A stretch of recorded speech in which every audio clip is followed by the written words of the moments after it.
What's good, ladies and gentlemen? You're listening to Sideline Talk. Coach Herb in the building. What's up, y'all? It's your man. It's a wonderful time of year, draft time. Coach Tay in the building.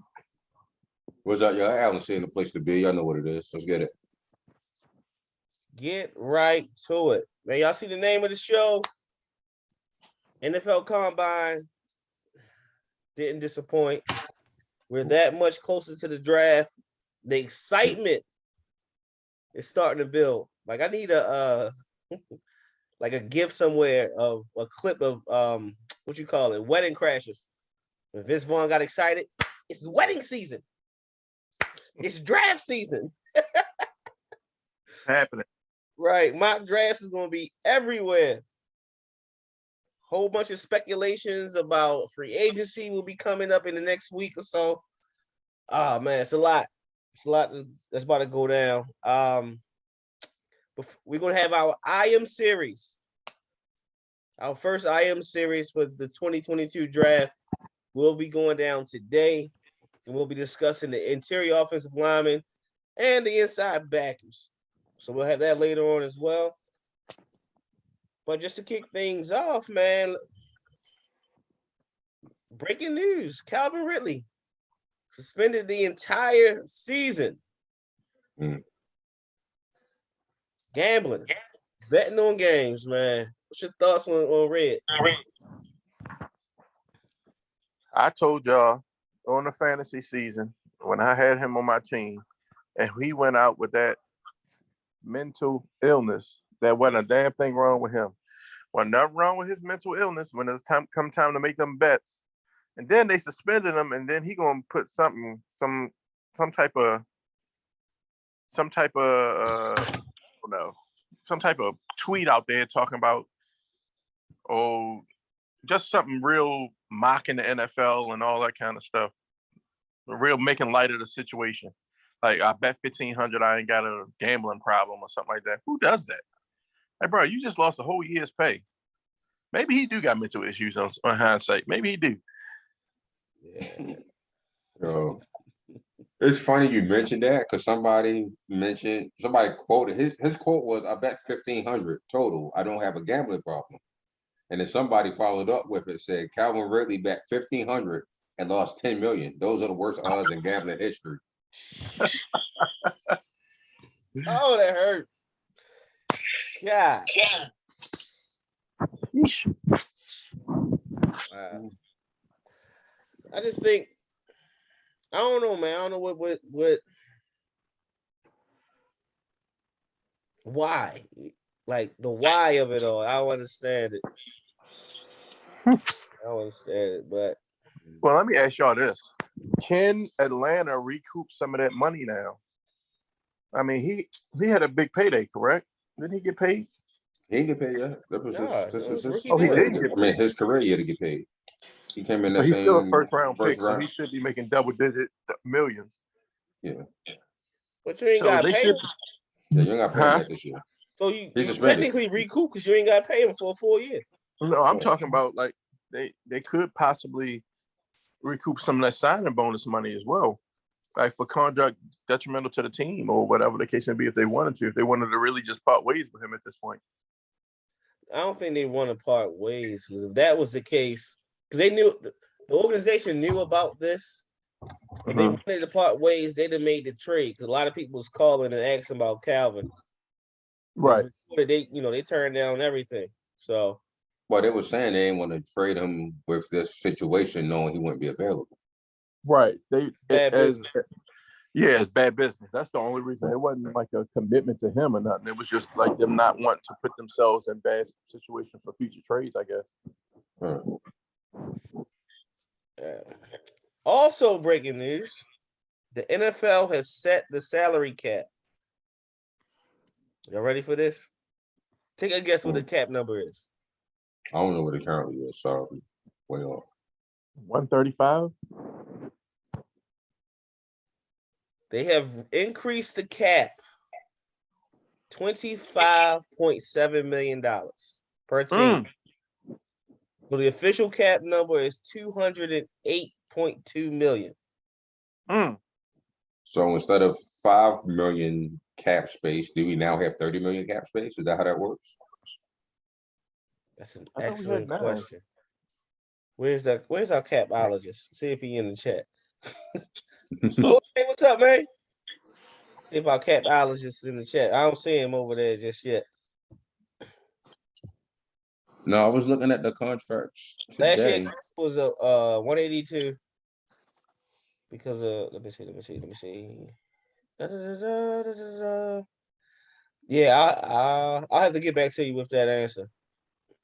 What does that mean for the Ravens cap number? But that's exciting to hear. So Not really. It is.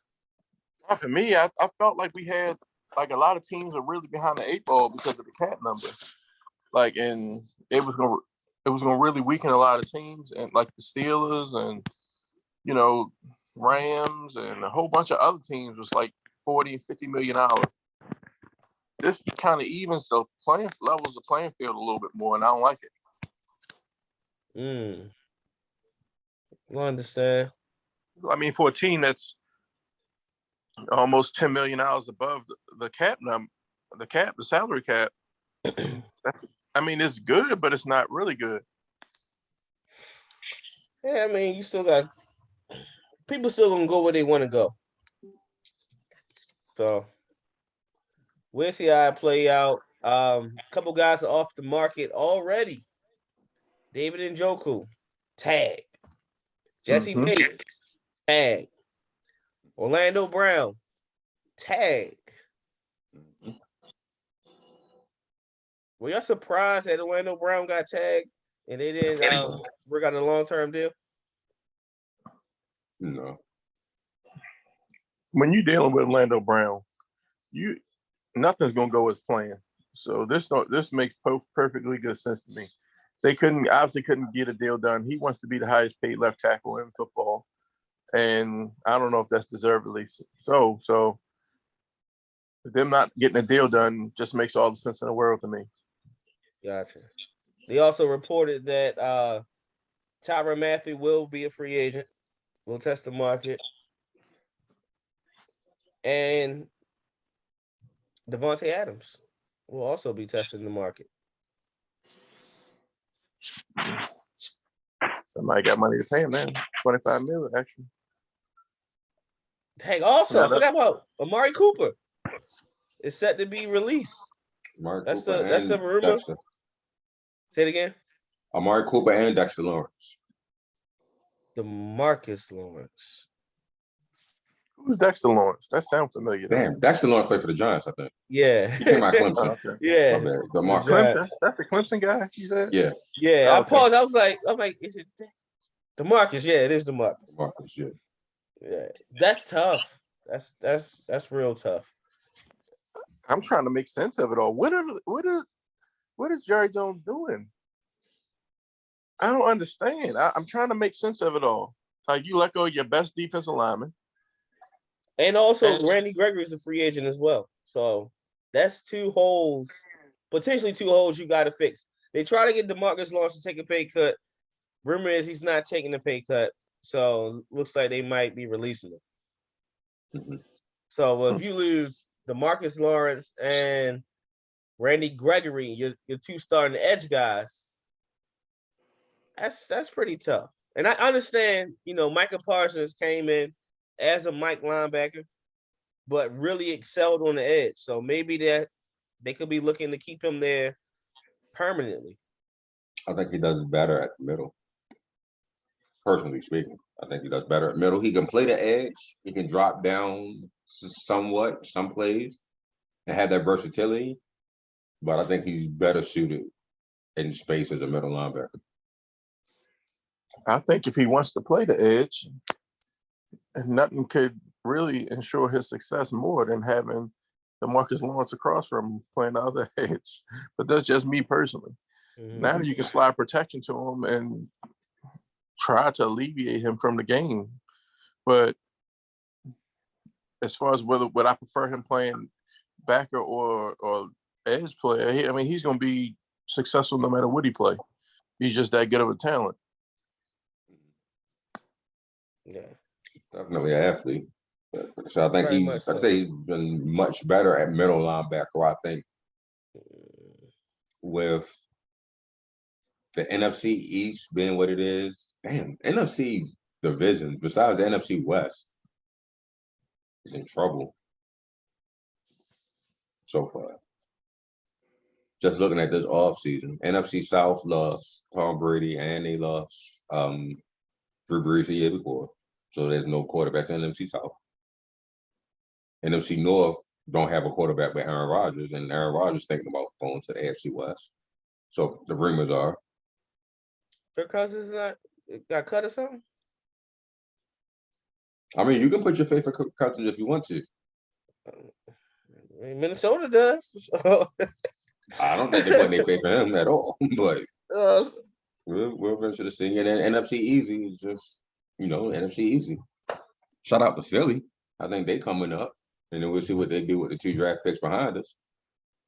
3 draft picks, 15, 16, and 19. Yeah. Damn. Oh, that sound like a franchise changing. Right. Franchise changing. If it's franchise change, what you mean? They getting a new quarterback or they got? No, I mean They you can better get get a in this quarterback. draft. You can get 3 game-changing defensive players in that 15, 16, 19.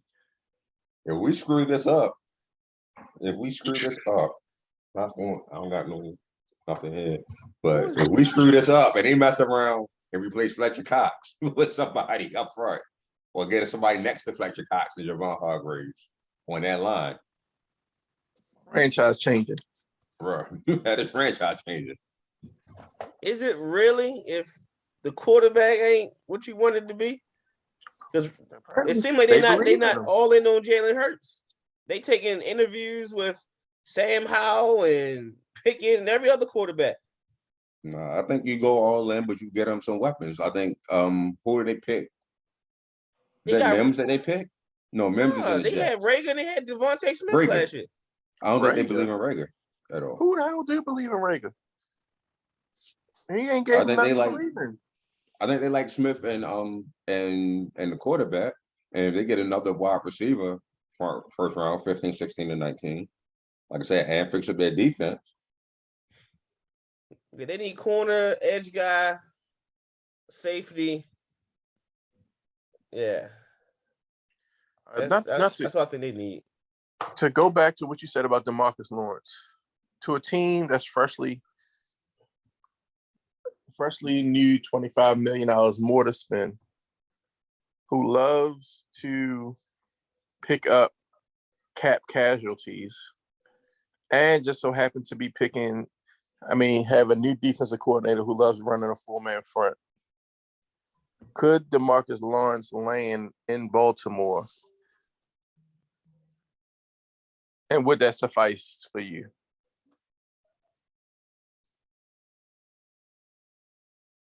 Y'all got to tell me on scheme. Huh? Y'all got to tell me with scheme doesn't matter. To me, it really don't matter if you give him a 3-man front or a 4-man front. He's talented. He can play them both. Okay. DeMarcus Lawrence, it's not like he undersized and need to be hid or anything. You know what I mean? Okay. Like he with his hand in the dirt, he could play 5 technique, no problem. In a 3-man front or a 4. I think so. He can slide up and down. But to answer your question, the price might be too high. And with him getting that Cowboy money too? The price might be up there. And he had a year. You feel me? Like he played pretty well down the stretch. And he's still what? What like, he not even, what's like 26? He gotta be more than 26, right? Let me see. DeMarcus Lawrence. Oh, yeah, 29. 29. He'll be 26. He'll be 30 when the season starts. Wait. Yeah. Be 30 when the season starts. I don't know, 6'3", 265. That's the size we look for. Mm-hmm. So I don't know. I think it'll be a little too high. But we'll see. I got one for y'all. The name of the game is rushing the passer between the A and B gaps, right? Mm-hmm. Correct. In today's football, that's where you need to get immediate pressure at. How would y'all feel about a trade? Tyler Huntley go down 45 minutes to DC, and they ship up Deron Payne. So, wait a minute, Deron Payne?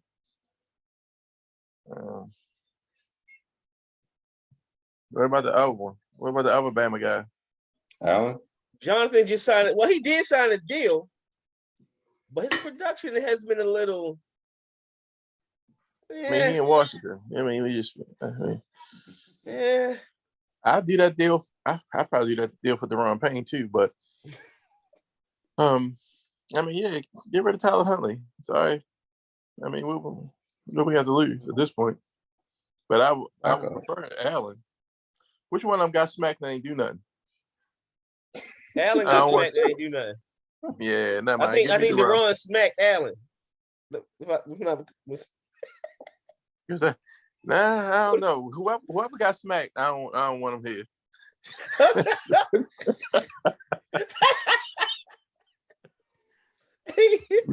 Yeah, we can't do no whores here. Somebody got to get hit.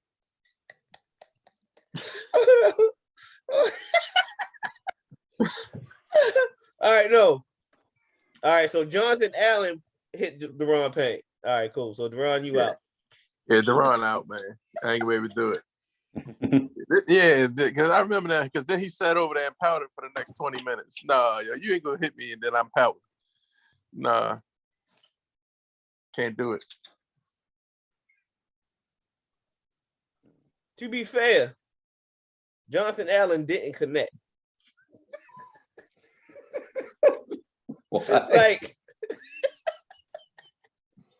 like he not even a full, like he like centimeters away. Deron Payne put his whole finger in your temple, and Jonathan Allen is this close away, swing and miss. What the hell? Yeah. You're missing that close, man. What we expecting you to win in the trenches? How you going to swipe? That hand fighting must be horrible. God, it was a bad night all the way around for them. Yeah, it was just a bad day for Alabama and all of them. We'll take you right down to Kim's Karate. We're gonna get your hand fighting right. I'm gonna go ahead and make that trade with some. I'll make that trade with some with a pick. Yeah. You gotta give me a pick. And a pick too. I can see that. But I was just thinking about a player, because with that front four, it's hard to pay all of them. They just played Jonathan Allen. You're going to have to pay. You're going to pay Sweat. Ain't no ifs, ands, or buts about it. Sweat gonna get paid. I prefer to have Sweat. Chase Young gonna get paid. Every team in the world will want to have Montez Sweat. Right. That was my I am serious guy. Shucks. But and then with Chase Young got the height. You know, if he continued to trend how he did his rookie year, he gonna get paid down the line. So he bounced back. Deron might be the odd man out. He a stud. He just might be the odd man out. Right. I like their front. It's just like you said, they can't pay everybody, and some people coming up on contract years. Right. Be interesting to see. I got a couple ideas as far as like the free agency, but we'll get into it later. All right. Before we go to the let's go shop at the stop it. T, you had the shop at the stop that we talked about. Oh, okay. Give me a second. Trying to remember this. Okay, so shop it or stop it. Is it safe to consider Christian McCaffrey and Saquon Barkley a bust at this point? No, Stop stop it. it. I think we both stopping it for two different guys. I'm stopping it for both guys. Okay. Okay. Saquon Barkley has had 2,000 yards back-to-back seasons, all purpose. Whoa. What the heck? Wait. What the? I'm intrigued now. Keep going. I'm intrigued. You Well, I said was gonna say Saquon Barkley has had 2,000 yards all purpose in back-to-back seasons, and he's been hurt. So how not necessarily a bust, but he keep getting injured, yes. Now, the same thing can be said for Christian McCaffrey, because Christian McCaffrey is a weapon that gets 2,000 yards all purpose, but keeps getting hurt. So is that necessarily a bust? No, because they're productive when they're there. They're just not there. Okay, so go ahead, Herb, because I'll rebut after you go. that's. I would pretty much has similar arguments. When Okay. it's just injury prone at this point, or whatever it is, it's injury prone. It could be, and then to be fair, those two backs are the few in the league where they get the bulk of the touches. So like even Dalvin Cook, as great as he is, Dalvin had Madison to split at least a handful of carries with. McCaffrey, when he's healthy, you ain't coming out the field, Matt. We need Mac to do it all. We need Mac to run routes. We need Mac to run the ball between the tackles. And that was the issue coming out of Stanford. Is he too small to be an every down back? Can he handle the load? We see him doing everything. It could be a thing where he's taking a beating. You look at Zeke. Zeke is just what damn near in the same age bracket as them, right? Mm-hmm. Zeke like a crippled running back down the stretch last year. Well, this Yeah, past season. No burst, no explosion. Yeah, and it could be just wear and tear. It's getting to these guys. Could just be a short career. How many yards did Zeke have last year? Let's see. So let me just say this. First of all, running Zeke had 1,000. He crossed 1,000 last year. 1,002. That's what I figured. Okay, so listen, we can't live on the what if theory. Oh, what if these guys didn't get hurt? Oh, these guys are good when they're there. The bottom line is they have not been there. For the last 2 seasons, these guys have not been there for their team. You can say they had 2,000 yards the first couple years, right? Okay, that's cool. But the bottom line is for the last 2 years, they have not been there. And their teams have struggled mightily from it. That's the first thing. The second thing you said was that they shoulder the bulk of the carries for their team. A lot of running backs do. Who in today's football? Outside of outside of I can't even say Derrick Henry because Derrick Henry don't play third down. You get Titans in third and medium, third and long. He's off. He shoulders all of the carries. No. Derrick Henry shoulders all of the carries, with the exception of his injury this year. He shoulders all of the carries. Play third down, and he's Alvin Kamara. Alvin Kamara shoulders the majority of those carries. I don't want to hear that. What's the dude that we picked up? Wait. You just named another guy who's injured. Alvin Kamara just got injured this year. This is his first year injured. Wait. You playing until our hand. I'm not. First year. This is the first year without any. This is the first year where Alvin shouldered the bulk of the carries, and he got hurt. No, that's not true. That's not true. This is the first year where Alvin. This is the first year where Alvin Kamara. I'm sorry. Let me get in. Alvin Kamara does carry the bulk of the carries. You're correct, but they're not a run-heavy team at all anyway. Until this year, before that, it was Drew Brees throwing the ball, so he didn't have to have as many carries to carry. He's still, to your point, was a 2,000 yard from scrimmage guy, correct? No matter I how think he got it, 2000. Yeah. he was damn near close. I think he hit 2000 this year. Has he hit 2000 in his career? I don't think he hit 2,000 this year. Or in his career? I'm trying to think in his career, have he hit? In his career, I'm pretty sure he hit it. Hold up. Yeah. The bottom line is this. No. You guys are blaming bulk of the carries for these injuries. They're not durable. No. Neither one He of never them. hit 2,000. He's just a dual threat. So what was his highest? You looking at it right now? 1650? 17? So 8. Hold on. I would say his first year. 932 plus 756. In 2020. So 932 yards running and 756 yards catching. It's not quite 2,000, but it's close. Yeah. It's damn close. Yeah, and to be fair, Tavon, he did that since day one. Like his first year, 728 rushing on 120 attempts and 800 yards receiving. You look at his attempts.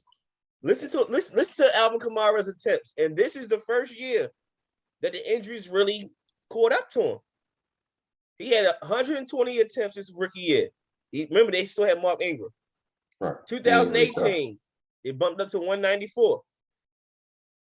2019, it went back down to 171. 2020, 187. This past year, just rushing the ball, 240 attempts. First of all, what you're saying, I'm not disputing that. But what I am disputing is the argument that is these guys are taking on. They are injury prone. That's our argument. That's why we can't call them bust. We're saying they're injury prone. They're injury prone. They're not bust. It's happening. That's not a bust. You can't say that. How is it not a bust? You know what a bust is? Is Greg Oden a bust? No, he was injury prone. Yeah, he's a bust. That's not a bust. Hakeem to beat was a bust. Who? To beat, right. Hakeem to beat was a bust. That's not a Greg bust. Oden, not Sam Bowie. No. Trent Richardson was a bust. Greg Oden was a bust. No. Trent Richardson a bust. Trent was a bust. So if Trent, they're not producing now. Trent Richardson was a bust. Andrew Luck was just injury prone. There's a difference. They're not bust. Look, Andrew Luck is a bust as well. I don't care how it didn't pan out. I don't care how it didn't pan out. It didn't pan out. Wait. That's not a bust. Slow down. There's two different statements. Look, it didn't pan out. We're not going to disagree with that. You went too far. If I take somebody with a top 10 pick, and for whatever reason it doesn't pan out, then it's a bust.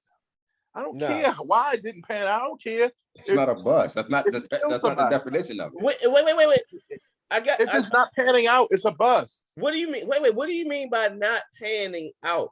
Because I think that's like you opened up a gray area with that.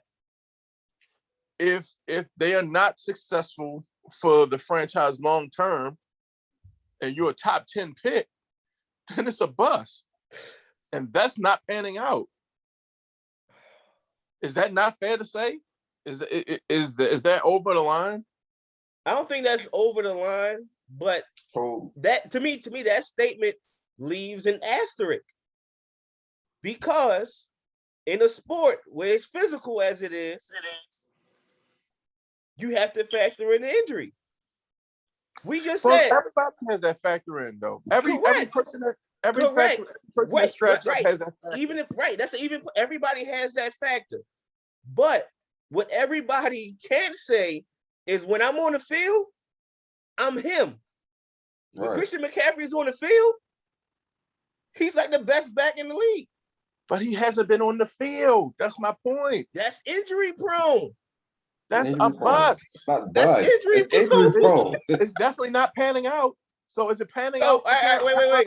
So in your mind, Andrew Luck. Answer that question. So is it panning out for Carolina? Here's the thing. And New York right now. No, they weren't going to pan out with them playing. We don't know. When We is don't know, Carolina Al. going to be in a Super Bowl conversation with no quarterback and just Christian Al, McCaffrey? we don't know. That's not Because going to you know why happen. we don't know? Because they haven't been there. When That's why is we the don't know. Giants going to pan out without a quarterback and just Saquon Barkley? It's not going to pan out. We don't know. I Because know it's not going to pan out. I can tell you that They right won't. now. It's not. They won't. You know what else isn't fair? I'm just about these two backs and about panning out. I could easily say the organization is just as much to blame for them not being on the field. Mercy. Will you name the, I'm just saying. Carolina and New York Giants. We talking about the Right. Giants where Players, bro. wait. We talking about the Giants where the quarterback that you champion, Wait a minute. you championed him when he came out. They're like, Daniel Jones Wait a ain't bad. Daniel Jones is they He ain't bad. He's only a number 6 pick. right. I said Daniel Jones was better than all of us other quarterbacks that came out. Okay, so you I believe so that's you what I said. champion him, right? So you champion him in that draft. As one of the best to come out of that draft, correct? For that draft, right. But you have to build the foundation. That offensive line means something. Will Hernandez was a bust. So far, you can say Will Hernandez was a bust. He was first. Was he a first round pick? No, he wasn't a first round pick. No, he He won the first round pick, and he's been there. He's played almost every single game, and he hasn't produced. And he hasn't produced. That's a bust. How's he not produced? Because they still drafting offensive line. They still need guards. That is one of the worst offensive lines in football. Right. That's why. Okay, so to that point, then why are they trying to trade Saquon in? They look at Saquon as damaged goods now. Oh, because he's a bust. It's not a bust. He's just injury prone. There's a difference.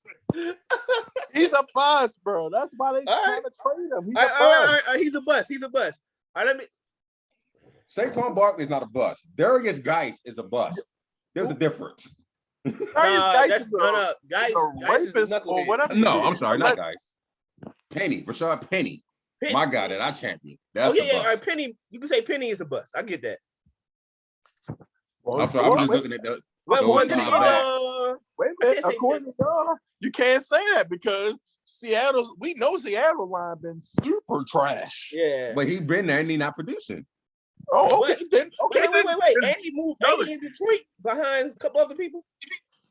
Who? Penny. First of all, when he was in Seattle and they had that BS line, you say he ain't produced. Okay. Well, Saquon and them ain't producing. They are producing. They get 2,000 yards behind them horrible line. They ain't been there. They're not there. They're not producing. That was 3 years ago.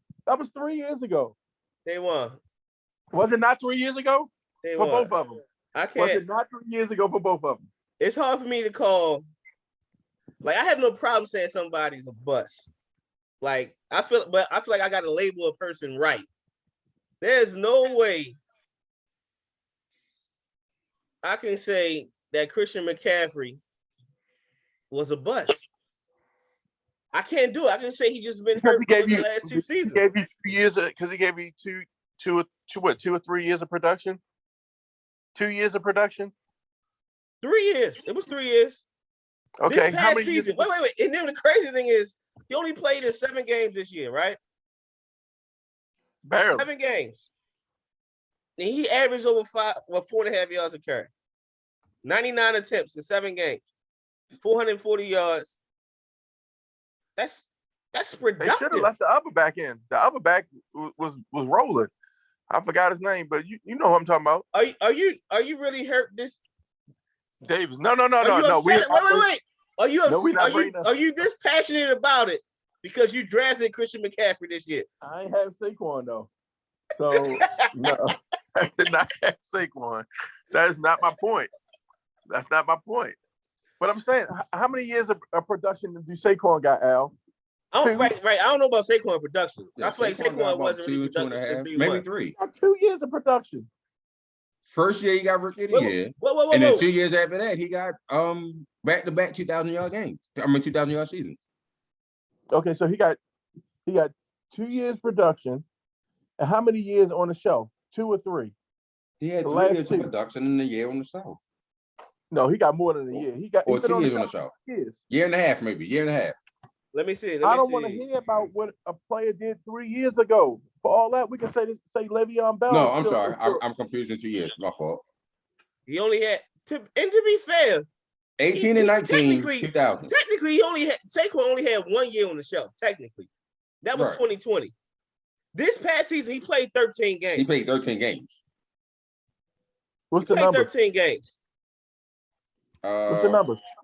They weren't good. And it was They trash. Oh, It was trash. Bust. I rest my case. Like, Get my man some line. I can't give Mac that credit. That Give Rashad label. Penny I a ain't line. saying it on the rookie of the year that year either. So, well, not that year. Give Rashad Penny a line. Give Trent Richardson some vision. But to be fair, Rashad Penny, I can't even blame him on the line. I can't say he was a bust. Who knows what's the direction they got up there, because Alex Collins found plenty of success with that line. Reasonable success. I won't say plenty. But the point is, Alex Collins has been a starting. The point is, Alex Collins is starting over Rashad Penny. So let that sink in. Damn. That's why I say Rashad Penny's a bust. Right. So maybe Rashad Penny was injured. He was injured too. Maybe he injury prone. Just throw an injury prone on him. But the bigger issue, the biggest issue with all the backs is mentioning is whatever the regimen these kids are doing nowadays, and they say the league isn't as physical no more.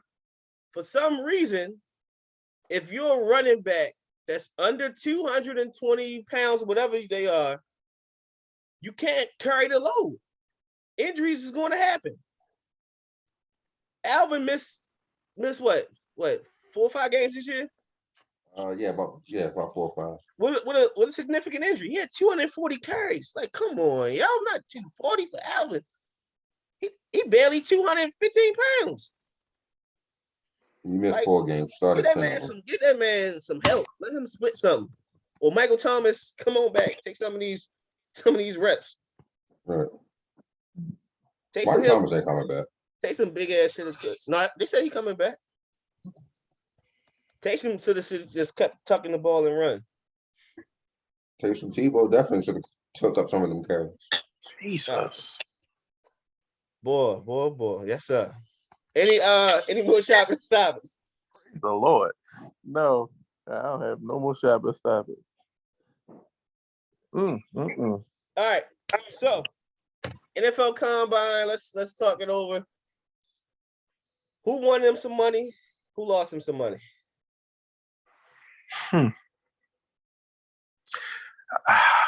From a D-line standpoint, I'm not even gonna mention, I guess, the person that we just not mentioning right now.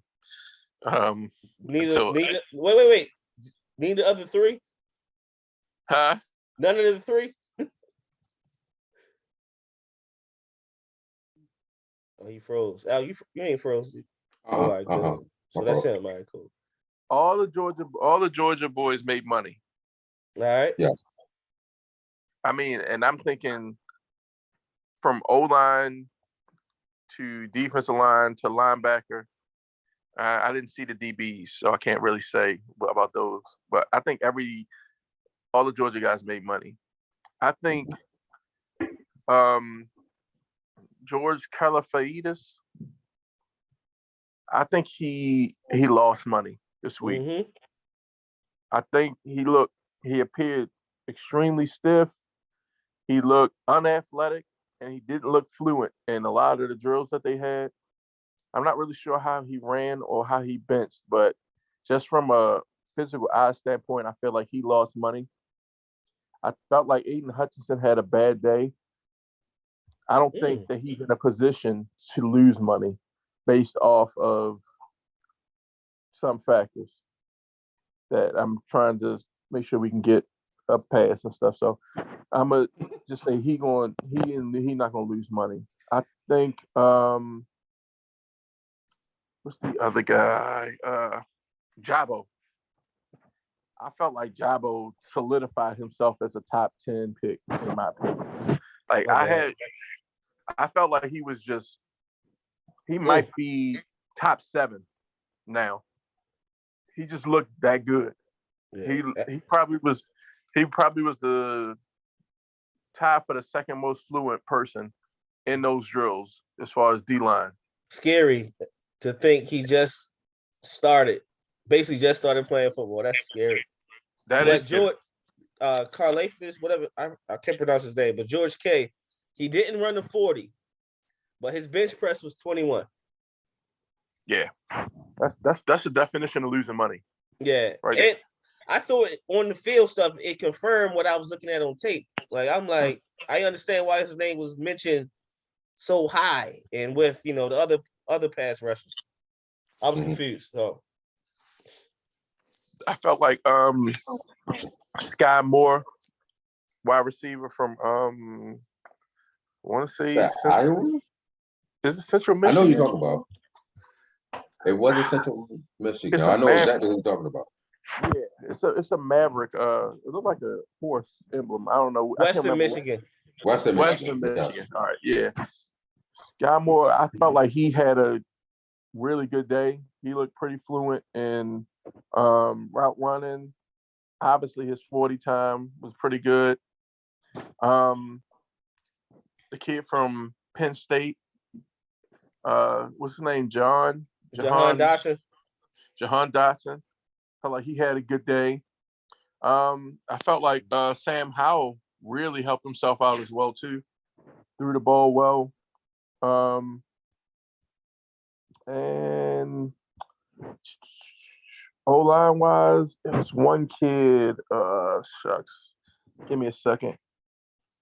I think he was from. I had to come back to him. I can't remember where he was from. I think it was. No. I don't know. I had to come back to him, but yeah, that's pretty much all I got. Okay. What you think, Al? You got anything to add? Yeah, Malik. What the hell is his name? I'm sorry. Malik Willis. Sorry. Malik Willis definitely added to his stock. He's probably going to be the first. He's in the conversation of being the first quarterback taken. Let's put it that way.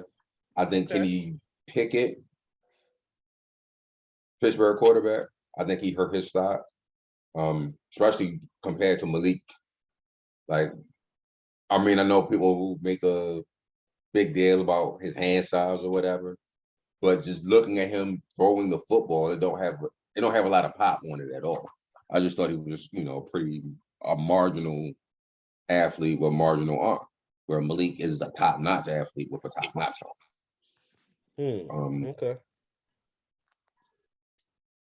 Not going to say Evan Neal because he didn't really do anything to hurt his stock, but I think other tackles may be in that conversation of getting up there to him because I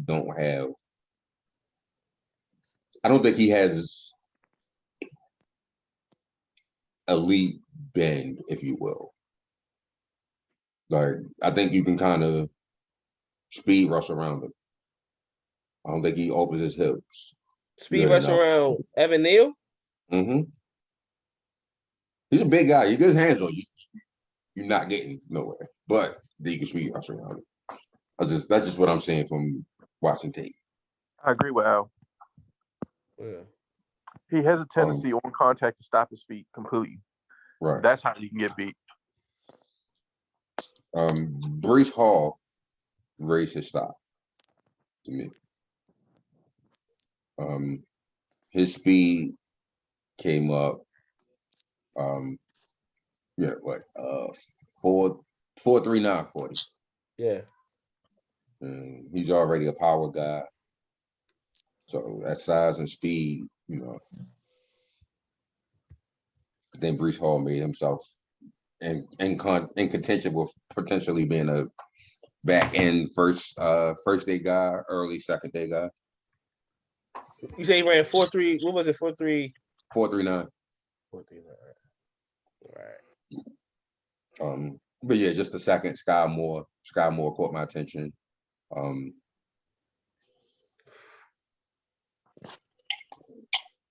Sorry, I'm trying to go through my notes.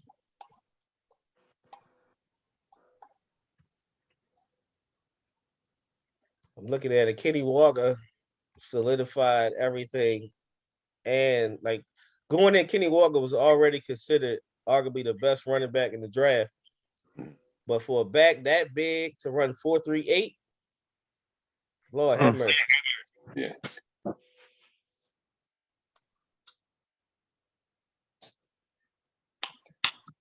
A lot of people were saying, what's the dude from Minnesota? Cook's brother had a good combine as well. Running what he ran. James Cook. Yeah. I don't know. I think we think more highly about the running backs than other people do, and more probably do teams do, based on your point from earlier, and that they will, you need more than one of them, so they're probably not going to go to upper echelon first rounders unless they somebody extremely special. So those guys probably going to go late 1, early 2, maybe. Yeah. So, and even when you look around the league, outside of the two teams that you mentioned, who really needs a back? And even in the two teams that you mentioned, running back is a priority, but it's not the priority. You know what I'm saying? yeah, Tampa needs a back now. Both of their backs are free agents. Leo and Rojo? Yeah. Miami, I think they just signed somebody, but I mean, Arizona. Sorry, both Arizona backs are free agents as well. Connor and Chase. Yeah. Trying to think who else. They looking. Seattle seems to be always in the market for a back. Yeah, so they looking in. Those some destinations, we can see a couple of those guys go to. That'll be interesting. I thought just to add one more to the mix. Dang, I lost my thought. Don't worry about it. I forgot the kid name that fast. I like Barno as well, out of VTech. Thank you. You reminded me. It wasn't him though, but you reminded me. That's the kid who ran. He was the edge guy who ran 4.3. Yeah. Yeah, I saw his tape. He looks fast. And I didn't know it was a 4.3 fast. I didn't look at his tape. You look at his tape, T? I have not gotten to edge rushes yet. Like his tape, he looks fast. You would think I would run to the tape after seeing it run 4.37. I was like, nah, I'm good. But it was like that, Al. What you think from what you see? Like second round, as far as like speed, I don't know as far as like top notch guy, but as far as speed, what did I write down? I think speed was the first thing I wrote down. I noticed from his tape. Yeah, great speed, flexibility off the edge, undersized, but sideline to sideline, and he got multiple rush moves. So based off of that, just the strengths that you said, if he is everything you, how can I say it? If his game, his strengths translate to the NFL, in 5 years, when we look back at this class, we'll say he was drafted too low. If he bulks up and, like I said, he learns to get off of blocks, yeah, because he, like I said, his speed is deadly off the edge. It shows, and he has spin moves, he has counters, has speed to power. He has those moves already. Just he's kind of undersized. So has the potential, yes. So the potential is there, or could he be Aaron Carey? You remember Aaron Carey? Yeah, Aaron Carey went to Seattle. Yeah, speed guy. That's why. Yeah. Okay. I mean, that's his floor. Yeah. I would say that's his floor. Yeah. Okay. All right, I'm gonna check them out. Oh, it reminded me. The punter made money. Oh, Matt the one, Ariza, whatever the one I sent you, a Yo, razor, yeah. he made money. He will get drafted. This punter, he say, all right, I see him punt from his own 2-yard line in the game.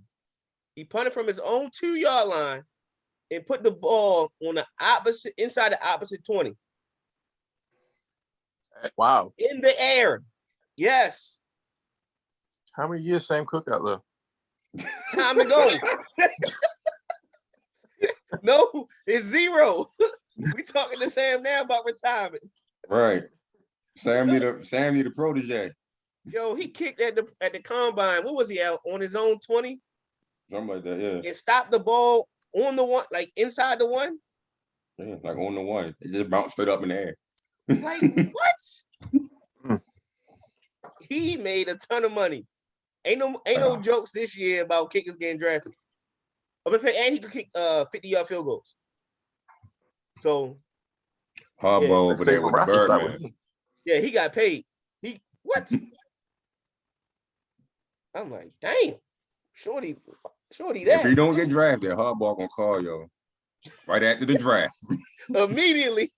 In fact, it's gonna be the 6th round. Hey man, how's it looking? Look, we want you. We really want you. We got Justin here. Justin on the phone. Justin, talk to him. Let him know. New Millennial Wolfpack. Yeah, he should get drafted though. And I think he's out of San Diego State, if I'm not mistaken. Yeah, one of them red and black teams. Yeah. All right. No, I think it was Arizona. Was that Arizona? No, I think it was red and black. No, his name was Ariza. No, yeah, it's red and black. I'm bugging. Hashtag Al, you bugging. Yo, I don't remember names for shit though, yo. Oh man. That's how I funny. remember his name. I thought Arizona. That's funny. All right, let's get to it. IM series. So this how the IM series. You go ahead. A very irrelevant point, but they made a purpose to mention it. None of the punters that was there ran under a 4, went under a 5. Like yo, I seen 4.7 flat, 4.6. I think the kid we talking about ran like 4.7 flat or 4.6. Yeah, I'm like damn, 4.7, something like that. Matter of fact, punter is moving, yo. Yo, and the punter, I don't know if you've seen it, Al. The punter can tackle too. Damn. I seen him kick the ball all the way downfield and get down there and make the play. Like, yeah, he getting drafted. Yo, Harbaugh on the phone right now. Hey, tell your agent, you got a spot. Call us up. Like somebody might not feel a way. Like we drafted that punt in the 4th round. Like, all right, cool. Ain't don't worry about it. That was a good pick. All right. So the IM series, the way it works, each of us, myself, T, Al, we are the advocates. We are the spokesperson for one of the prospects that we believe is a great prospect and will be a force to be reckoned with in the NFL. So tonight we'll be starting off with the interior lineman, and then we'll be finishing up with the inside back. So, first. Yeah, who want to go first? Rock, paper, scissors for it. Would you have while we get ready, John couldn't be on, but John had Cole Strange out of Tennessee Chattanooga was his interior lineman that he was champion tonight. I thought Cole was pretty solid too. I don't think Cole was like a day one starter. Shoot. Cold not a strain. day one starter, but maybe In the year half the three stuff. year, maybe half the year, because he got the size. He played center. He played guard. Well, he played guard at Tennessee Chattanooga. He got reps at center and guard in the Senior Bowl, and he held his own in pass rush in the one-on-one drills. He obviously has to get a little bigger, a little stronger. But the thing I liked about him, I thought he anchored really well for a guy who looked so small. And maybe it was because I seen him go up against Travis Jones, who's like 350, 6'5". Is that out the of UConn UConn. guy? Yeah, UConn. That's who I missed. Damn it. Andy. Yeah. That was somebody else. Yeah. I seen him go against Travis. I seen Travis whoop in one rep, and they come back, and Travis bull rush. Like, I think Cole went maybe a yard and maybe a half, and then he anchored down and stood Travis up. And then he talked some to him after. So it was cool to see. But looking at the tape, there's certain things you need to work on. Look pretty athletic. But I'll let John chat in when he can. That ain't my guy. About to say, I was going to read his NFL combine. And Go ahead, help yourself. all right, so Cole Strange, 10 chat, 6'5", 307. He did 31 bench press reps. I don't think anybody cares about his 40, which was 503. What that 10-yard? I think his 10-yard split was pretty good though. He got his 20. I don't know why I got his 20 and not his 10. No, that's a shuttle. That's a shuttle. That's a different drill. Yeah, right. Highly experienced interior lineman who does a nice job of staying on schedule. He shines over the first two phases of the block, which means he gains early positioning and gets into the sustained phase for proper hand usage and footwork.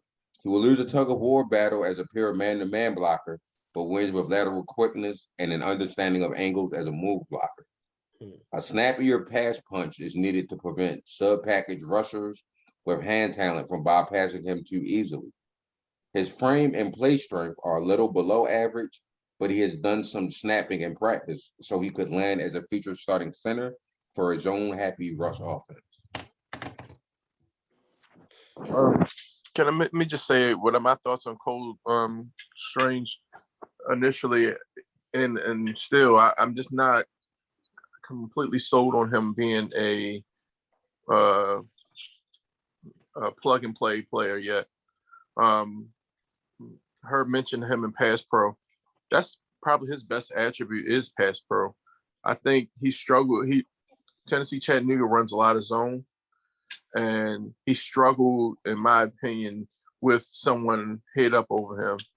As far as at center, snapping the ball and being able to get hands on and get movement in zone plays. So he struggled with that. He tends to get beat across his face when someone's lined up head up on him. His attributes is he gets to the second level easily, which is not ordinary for a 6'5", 307-pound center. So that he does have that working for him. I think he needs to latch on a little bit better when he gets to that second level. And I think that'll really take him to the next level. Overall, I think he's a pretty good prospect, but not somebody that I would be trying to get early on in the day. Yeah. Day one or day two, early in day two. Yeah, John was saying he will be a good third round, fourth round guy. And I think we all see him in that same range. Yeah. His comp, I think his player comp was J.C. Tretter. Yeah. That's a solid comp. Tretter pretty solid. He in Cleveland now. Cleveland now. Okay. Yeah. And that line legit. Yeah. J.C. Tretter hold his own at the guard spot. All right. Let's see who going first. Although Tay had his notes up. Oh yeah. Okay, I do have my notes up. My screen won't be on there, but I'll be talking about and throwing my hat in the race for Justin Schaefer, guard out of Georgia, 6'4", 314 pounds. Played on the championship team and anchored one of the best offensive lines in football. I think the thing that really impressed me about him was he has that mean, nasty streak. He really finishes blocks. He latches on, and once he gets latched on, it's kind of a wrap. With that being said, he's still athletic. He ran a 5.5140. He didn't bench, which I'm pretty sure he'll do at his pro day. He had a 25 vertical, 107 broad jump, just showing off some of his athleticism. One thing about him is there are plays where he'll lose because he's tired. I'm just being honest with you. But you can see the prospect that you have in him. Like, in my opinion, he's going to be probably an all-pro guard. Probably by year 3, he'll be an all-pro guard. I'm hoping that we get him in the second day. And he can play tackle. He can play guard as well. He played tackle last year, played guard this year, showing his versatility. So he can play anywhere on the left side, wherever you need him to play.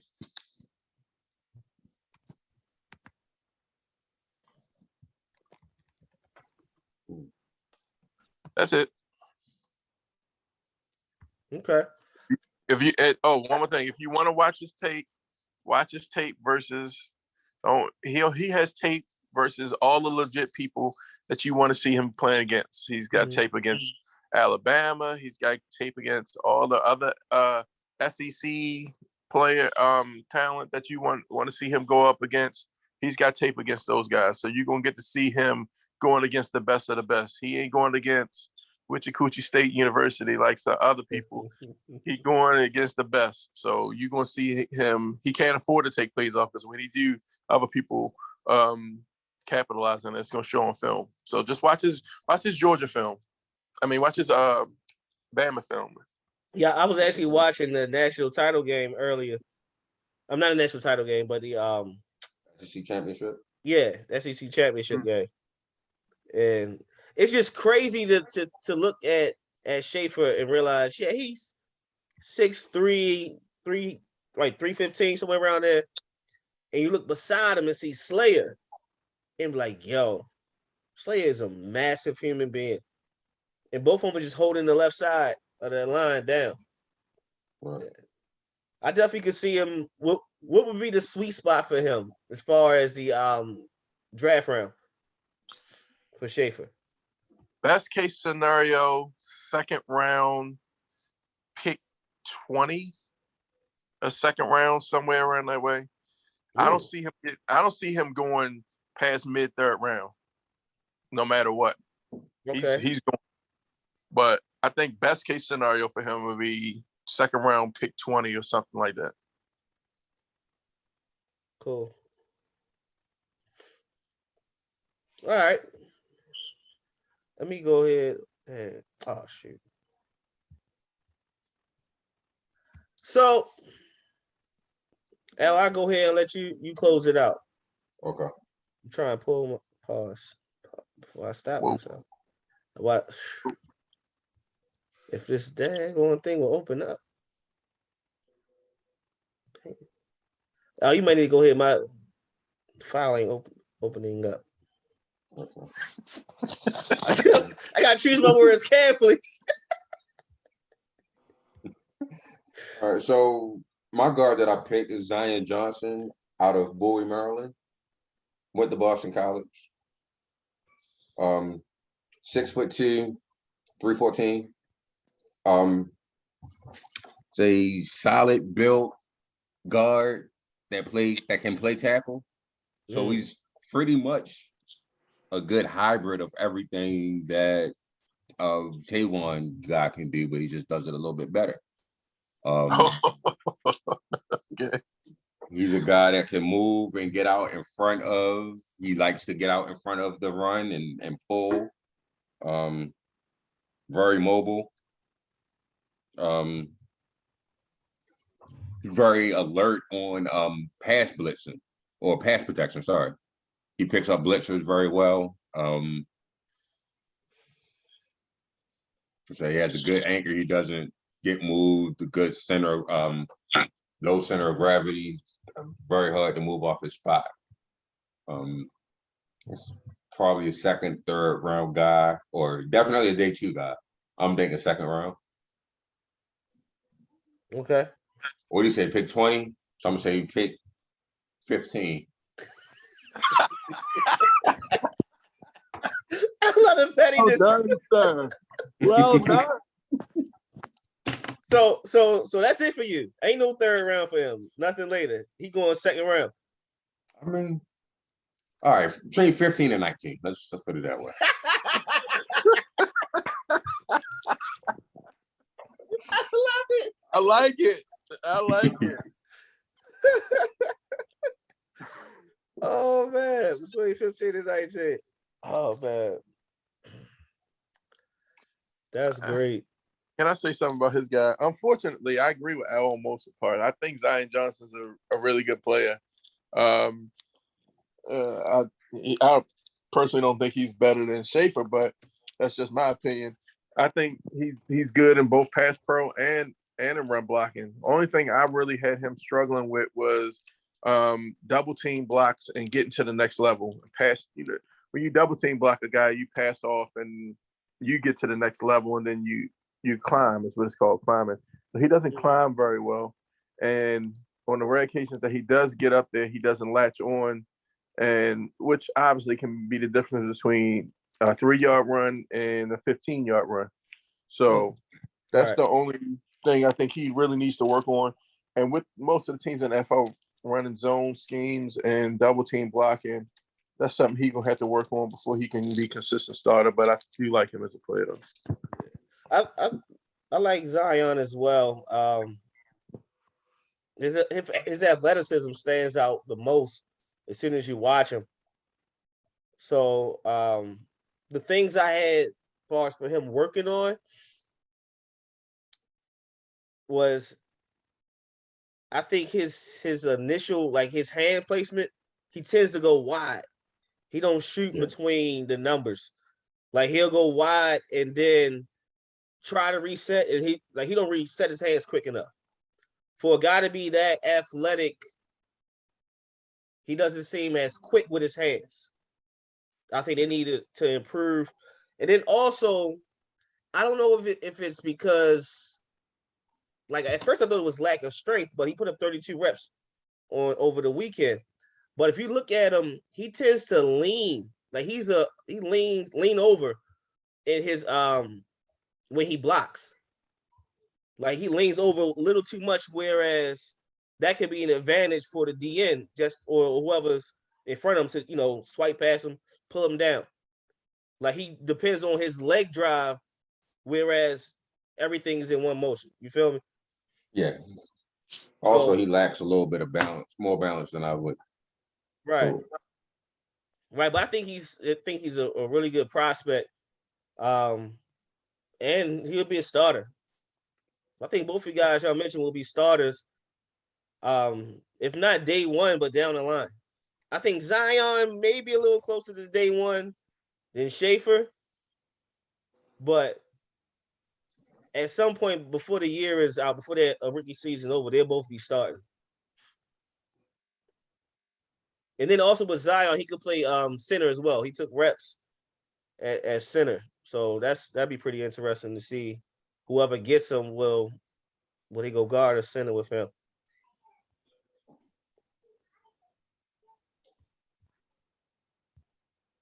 So, gentlemen, step into my office. I'm stepping into my office for this one. I appreciate the glass of wine Kool-Aid, whatever that is. Oh my God. Get yourself comfortable, Al. I appreciate it. Have a seat. Definitely appreciate that. You know, in today's game, the guy who makes the most money, the guy who gets the most recognition, is the guy who can do it all. And Mr. Kenyon Green out of Texas A&M can do it all. Not only can he do it all, just check the tape. Kenyon Green done played every position on the offensive line this year except center because they had injuries and deficiencies all up and down that line. You put Kenyon Green right there, and everything was right. All was right in the world. The strengths of Kenyon Green: strong base, he anchors down well, has a great technical stance. He's quick, he pulls flat down the line, very strong hands. And the most important thing about his hands is his ability to reset his hands quickly. A really quick guard with his hands and his feet. Let me pull up his combine numbers as we speak. Because although I would love for Kenyon Green to be available in the second round, it's not looking like it's like either we get him at 14 or he gone. Yeah, pull up the combine numbers. His combine numbers was a little sus.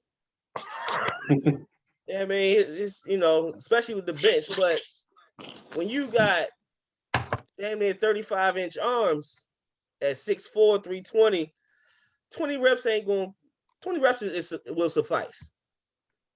It's a long arm kid. And some people, the testing numbers look, you know, they can look one way, one the other. He's not a workout warrior. Put on the tape. Put on the tape and just watch Kenyon Green play. He plays to the whistle.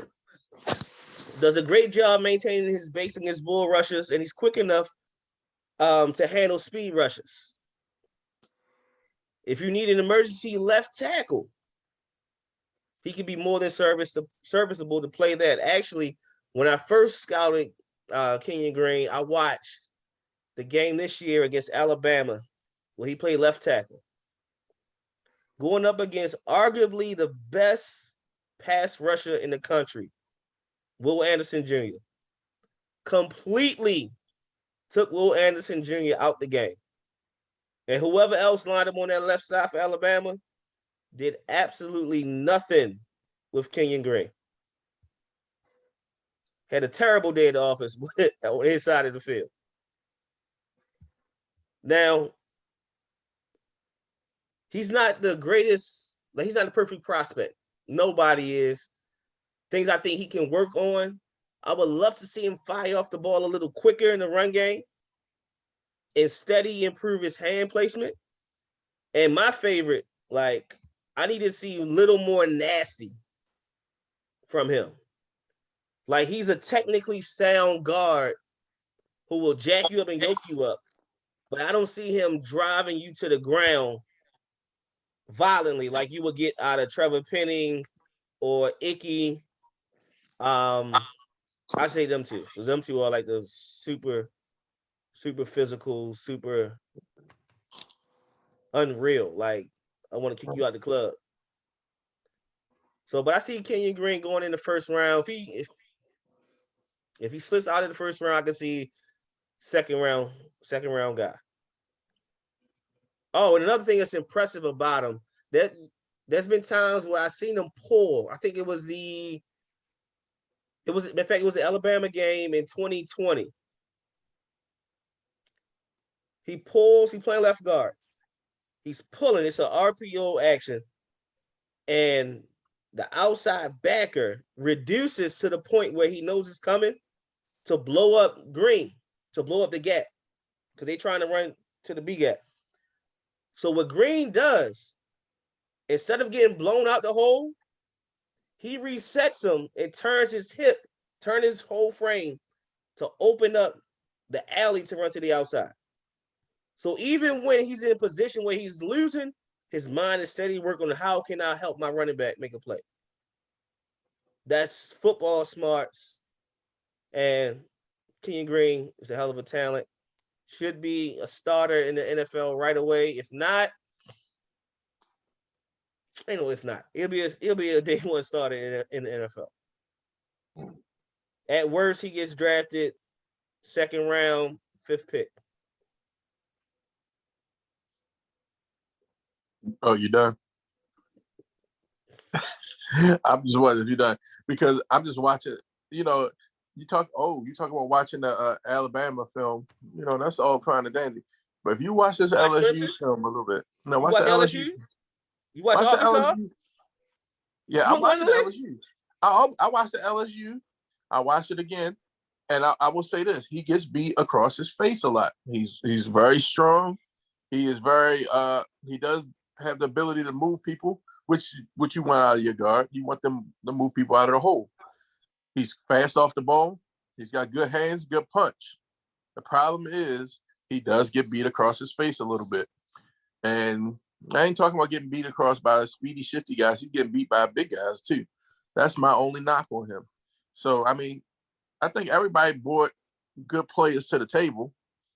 I do believe that Justin Schaefer will be all of them, and he will be first team All Pro eventually. But that's just me personally. But Kenyon Green also, I don't know. I'm just not feeling him getting beat across his face. I kind of seen that a lot as a Ravens fan, you know, with certain guys. So I don't want to see. I'm looking for my team, and he ain't gonna fit my team. Look, he just got beat again. All right. All right. So let's do this for we got fans and viewers. We're gonna have viewers who's watching who don't understand what that term means. Beat across his face. Give me an example. Okay, so if a defender's lining up on Kenyon Green, who plays left. Let's do this. You said you watching the LSU game, right? Yes. Hit the wrong button. What's the marker? I'll pull it up and let you. I just hit back instead of pause. So it took me out. I'm trying to find it again. Yeah, it's coming up.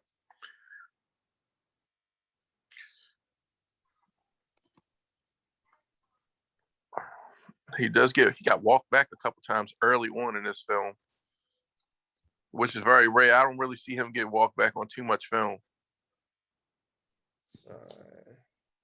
Can you see the screen? Yeah. All right. Let me know what marker and I could. I'm waiting to get there. It's on a screenplay, but he's not blocking him. He's not blocking screen. That's a good job getting to the next level by the time. This game, Kenyon Green is at left guard. This game. Yeah, number 55. All right, so go to the. That's him here. 3 minute and 10 second mark.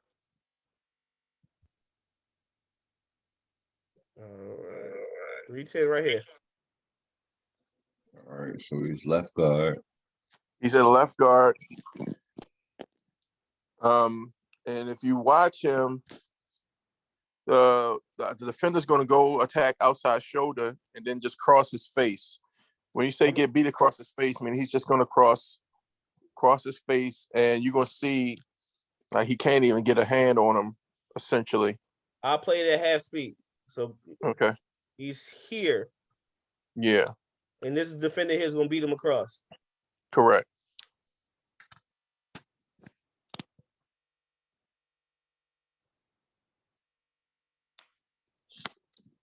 So if you go back again, you'll be able to see like the step and lunge right there. Puts it, he kind of puts himself in a bad position. Instead of using hands, he sells with everything, and then he gets beat. It's a good move by the defender, but it's still a bad move by him.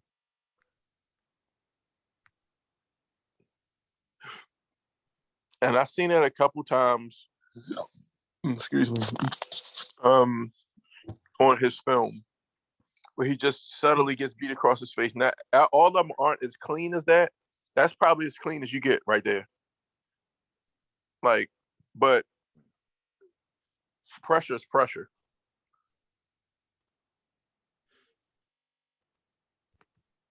That's getting beat across your face right there. All right.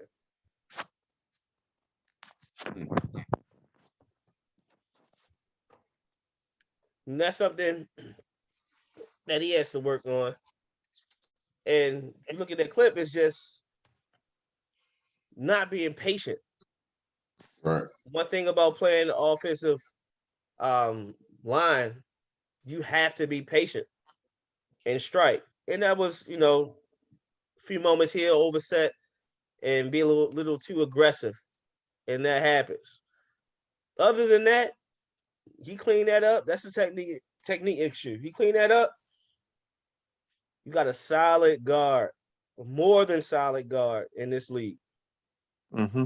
Damn good guard. And like I said, I thought he was a better tackle because like I watched him play left tackle against Bama, and then the next game I went against LSU, and he went to guard. I'm like, what the hell? They ain't the same guy. That's my first thought. Cause I seen beat across his face a couple times. Then I started watching. You know what? Nah.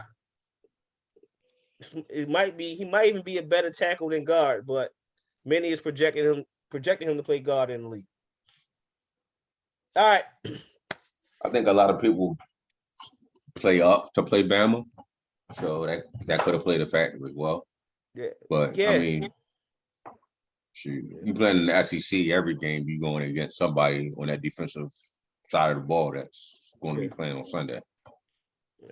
That's what I'm saying. But outside of that, outside of the LSU tape, in a couple oversetting where you get beat across, every game I watched, whether it was that left tackle, left guard, right guard against Arkansas, or right tackle, he was shutting shit down. It's crazy. All right. Are we doing honorable mention, guys? Sure. Who you got? Couple guys to throw out there for people to look at. I like Cade Mays out of Tennessee.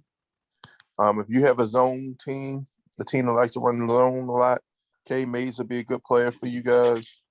Lecitus Smith out of Virginia Tech. What position is Cade? Guard tackle. Okay. Lecitus Smith, another guard tackle.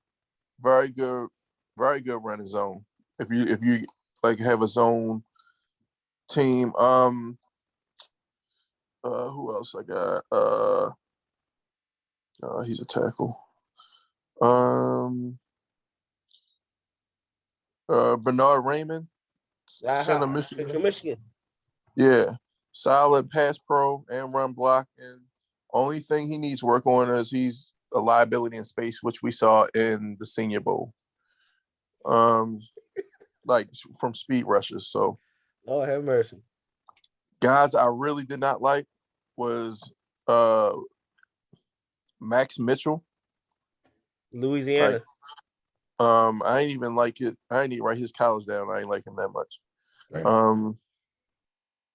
Let me see. What's the other guy? And Chris Paul out of Tulsa. I didn't like him either. He's pretty good as long as you don't make him move his feet. The second he got to move his feet, it's like he's literally Andrew Villanueva. But yeah. So hold up. Fourth and inches. I need an extra guard. He got downhill. He got you. Yeah. If you run jet sweep or zone, outside zone, you're in trouble. I'm just letting you know right now. I like Ed Ingram out of LSU. Okay. I tried my best not to pick a SEC guy for my first IM this year. I So looked I out like for Ed you. Ingram. Also, I'm kind of torn. I probably gotta watch more film on Dylan Parham out of Memphis. Wow. Yes, sir. I was just sitting here like, how did I not mention him? Good pick right there, Al. Okay. Good pick. Yeah, I see. I mean, I saw he did great in pass pro, but I didn't like his drive on run blocks. But he does always look for more work once he gets, he clears that one guy out that he always working. I like guys with a lot of that motor that plays to the echo of the whistle. So I'm like, I kind of like Dylan Parham, but it's just something about him that I don't quite like just yet. Is it because he played in Memphis? I like Memphis. Yeah, I know, but you know how you feel about SEC. Right, but I like Memphis. Penny went there. Penny coached there. I like Memphis. I can't remember which one it was, but I think it was Houston, but I'm not sure. Watch his Houston tape and then tell me what you think about him. Like I think in that Houston tape he did what you said, you needed more out of him, like was driving people off blocks and stuff like that. I noticed with him, like a lot of not a lot, but all the guards we mentioned tonight, Parham has a strong base. He doesn't narrows his base in the contact. Like when he latches on, he stays wide and steady pushing. Like physical kid.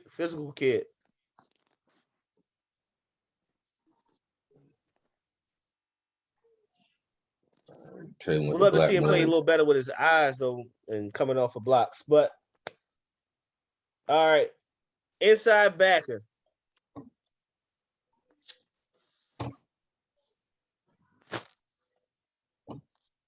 This is gonna be fun. Who going first? Oh, that's you. We're gonna keep the same order. We're gonna go reverse order. You can go first. I don't think y'all want me to go first. All right. So I picked Chad Muma out of Wyoming. 6'3", 239 pounds. 4.63, 40-yard dash. Which is pretty slow compared to this combine. You said how big is he? 6'3", 239. Okay.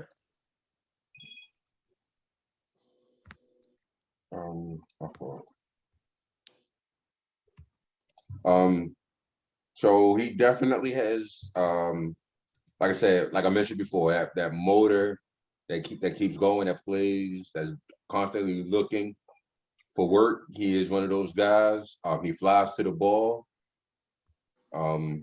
He finishes violently. A lot of linebackers aren't really hitters no more. They just cover guys and glorified stronger safeties, basically. So he is one of those guys.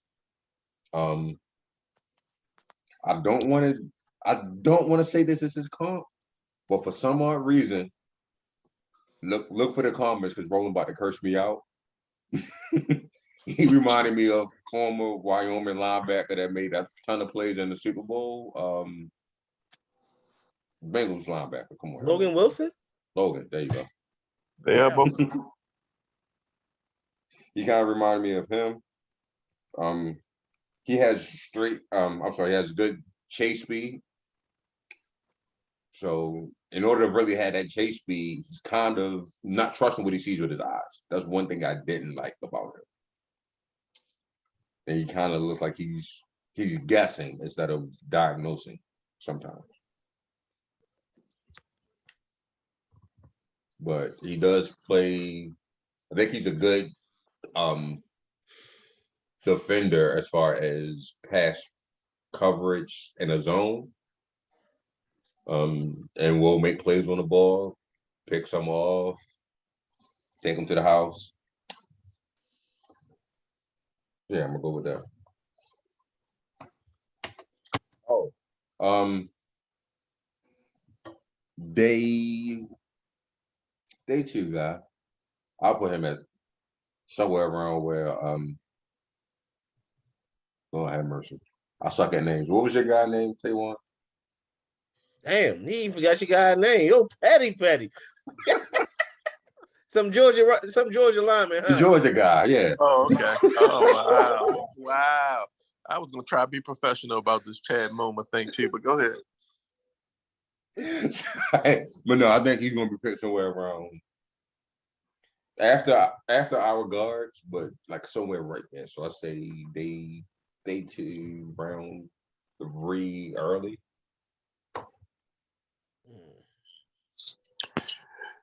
First of all, can I say this? Let me say this. Al don't even believe in Chad Muma. I thought it was just me. He don't even believe in Not him. at all. He tried to reach to and say Logan Wilson. You know, and damn well he ain't Logan Wilson. Sitting here like this dude is just, he don't even believe in him. First of all, Al, I saw what you saw. And with the answer to your question is yes, he's guessing. He's guessing on film every time. I do agree. He does have the speed to get there, though. When he sees it, he can go get it and make the play. But he is guessing a lot. That's all I'm going to say negative about him. But you definitely don't believe in him. You can't sell me on him and you don't believe in him. You talking about Justin Schaefer. He going around Justin Schaefer. Please. He going around at the same time as Justin Schaefer Barber. That's the only time he going. That's crazy though. All of us had the same improvement for him. Not only does he need like stop guessing and diagnose the play, but his eye discipline. Right. He gets fooled immediately. And then like I guess because he is so fluid and seems so natural in space, they always play him at a weak side backer. Like I don't see him at Mike and taking on blocks, you know, and making things shake that way. He's always out in space. So weak side guy just need to be a little better with his eyes, you know. I can see third. What round Logan Wilson go? Good question.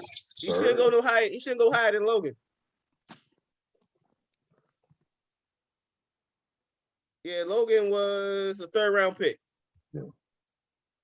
Third round, pick 65. So Chad go fourth round. Fourth round, that works, yeah.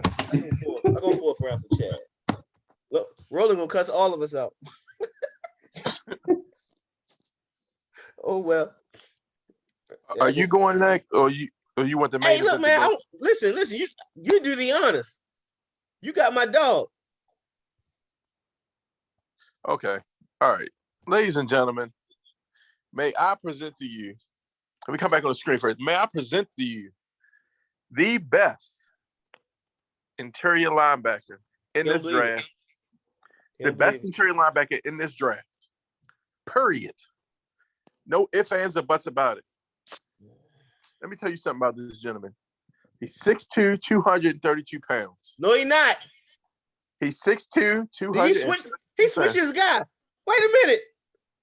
Who's the guy? You switched. I did not. I said Christian Harris. Alabama? Mm-hmm. Yes. I thought he was 6 feet. No, 6'2", 232. Oh, he is 6. Hold up. 6'2", 232. He's 6 foot. They measured him at the combine. He's 6 foot and a half, 226. No, I ain't see that. I ain't see that combine measurement. This is all a ploy. This is a ploy. We have him. Yeah, 6 foot, 226. 6 foot, 226. Oh, Al, don't be joining in on this, Al. I mean, I just pulled up his combine numbers. Yeah, 6 foot, 226. I thought he pulled one on us, man. Try to switch on him. All right, look. ESPN got him 6'2". I'm going to go with 6'2". His mama called him Clay. I'm going to call him Clay. He got 150 plus tackles, 45 solo this year, 5.5 sacks, 2 forced fumbles. That's just this year alone, right? First of all, let me just say this. When you put on film and you watch this dude play, man, it's very hard to stand out and be electrifying on an Alabama defense. It's very hard. But he is the guy. He is the most electric person on the field whenever they playing. In the games that matter the most, he shows up. He had 7 total tackles, 5 solo, and 3 sacks in the national championship game. If they lost that damn game, but they ain't lose because of him. Georgia could not run the ball at all. He was a big part of that. He was all over the place. Herb mentioned one of the knocks on Muma was he don't come and take on blocks at that Mike position, right? Not Christian Harris. That's what he do. Not to mention he gonna shed and come make the play in the backfield. Don't believe me? Watch the tape. Watch the national championship game. Watch the SEC championship game. As a matter of fact, turn any game on. He's taking on blocks, block shedding, making plays in the backfield. Plays he ain't supposed to be making as a middle linebacker. I don't even have to give you his combine 40, which was crazy. I don't have to give you that. If you turn the film on and you look on Alabama, you trying to figure out who he is, he the one making all the plays. That's number 8 for Alabama. Sir, we don't say number 8 no more. We say Kobe number. Oh, all right. Number 8. Shout out to Kobe. Kobe number. He must got that mama mentality because he the best here. Period. He might change 24 next year. That's how he rolling. That's how he rolling. The best in the business. And I'm telling you right now, you want to know when he getting drafted? I'll tell you. Pick 31 through second round, pick 5. And that's the latest. He might get drafted pick 19 or something like that. He is the best linebacker in this draft, and it's not even close.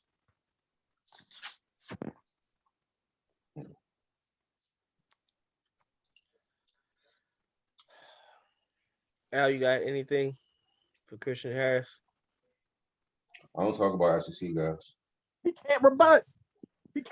So the only thing I would say about Christian Harris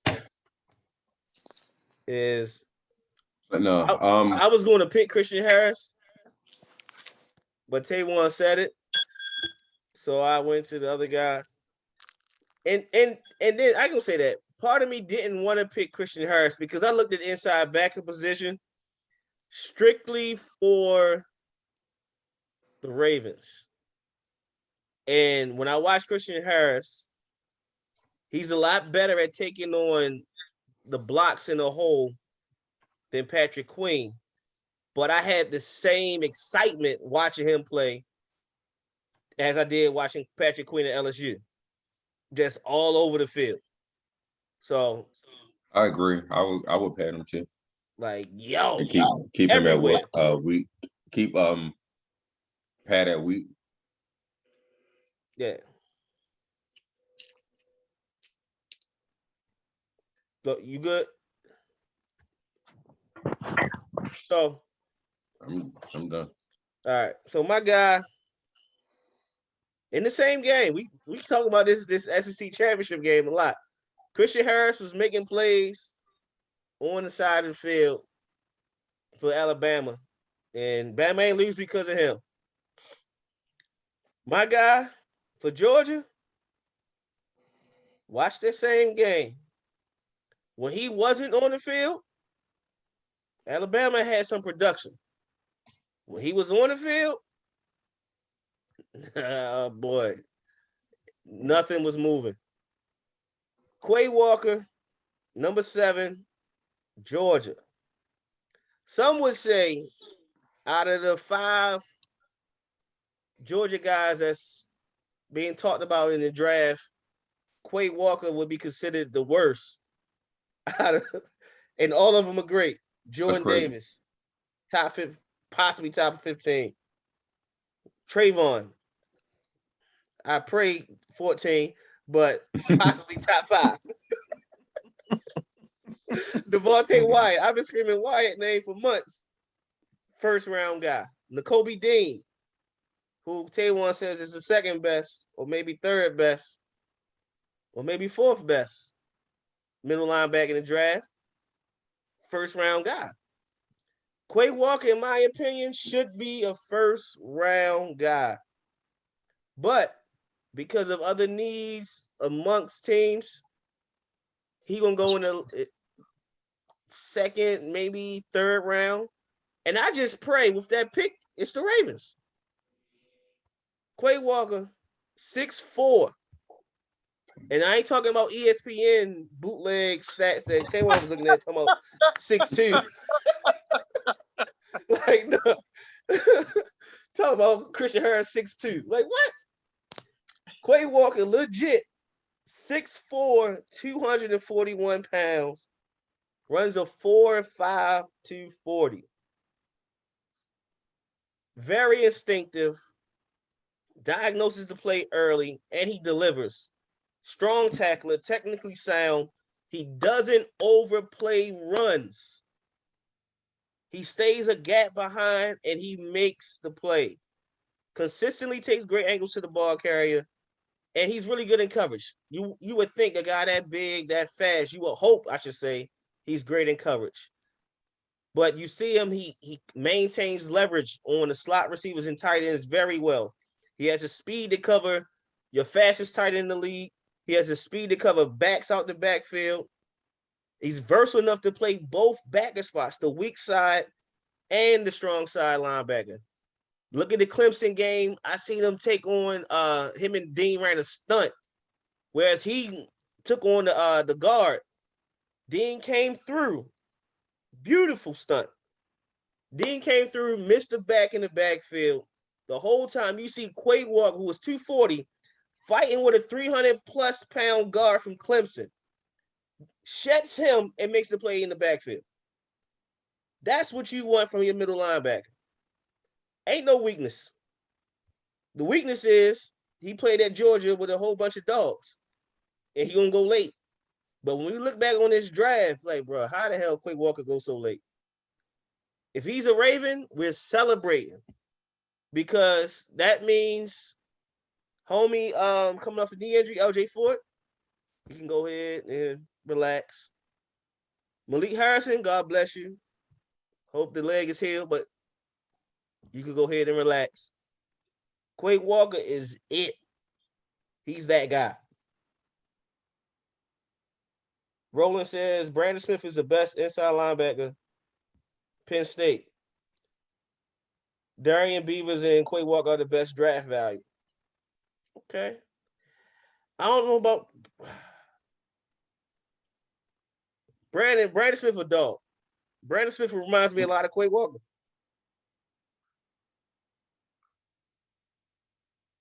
Watch him versus who was it? Was it Michigan? Is it Michigan or Ohio State? One or two. I can't remember which one I watched them. Come on, Brandon Smith. Yeah. All right. Just wasn't. My knock on him is same with Chad Muma. His eyes. It was. You're right. It's Oklahoma. He gonna deliver. He gonna make plays, but his eyes are bad, man. He's seeing ghosts out there. Roland, do me a favor. Watch him versus Ohio State and watch him run away from blocks. He's running away from blocks. He's not wrapping up. And like her said, he don't trust. He not only he don't trust his instinct, but he's making bad decisions. Like he's running himself out of plays in most instances. Yeah. I seen him play with Quay Walker where he was the weak side linebacker, and I think it was the Bama game, and they ran like was it a stretch? It was some type of outside, maybe it been outside zone to the left, and he had a fight through the guard. He fought through like this is how instinctive he is. He fought through the guard, got rid of him, and at best, it would have been it was a half a tackle for 3-yard gain. If it wasn't for the safety coming down and blowing up the running back, Quay Walker makes the tackle on his own. Instincts, range, ferocious, man. Ain't no way he's not getting talked about as much as the tape shows. Like, it's crazy how good this kid is. I was just about to say my only knock is he's not the best linebacker in Georgia.